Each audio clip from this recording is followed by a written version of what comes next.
Bagi saya bagus, secara peribadi saya menyokong penuh reformasi institusi. Apa-apa yang memperkasakan lagi Semak Dani Bang, ada semangat demokrasi dan demokrat, saya memang sokong.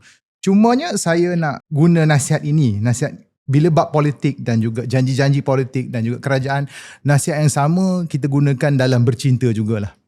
Jangan tengok apa dia cakap, tengok apa dia buat. Mungkin sini saya kritikal sikit dan mungkin YB boleh masuk kalau saya tersilap cakap atau dan sebagainya.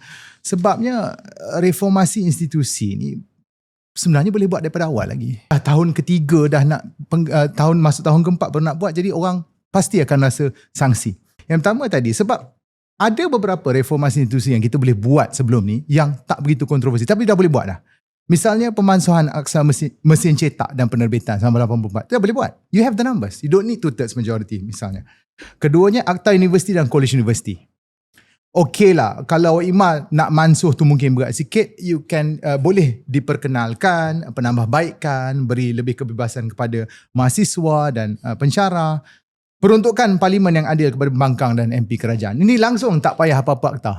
Kan? Kenapa nak kena datang bincang sampai orang kena buat kempen dengan artis lah nak dapat peruntukan di MUA misalnya. Ada hikmah lah. Ada hikmah. Tu lain lah.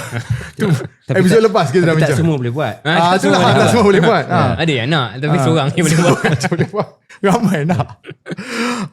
Lepas tu contoh, lagi satu, pemantauan kepada Akta Lompat Parti. Budi bicara speaker sepenuhnya. Tak juga buat. Penambahkan Sosma. Saya ingat dulu Gobind Singh debat punya marah dengan Sosma sampai pukul 3 pagi. Sekarang apa tak nak. Jadi sebab tu orang ada berasa sanksi sedikit benda-benda macam ni.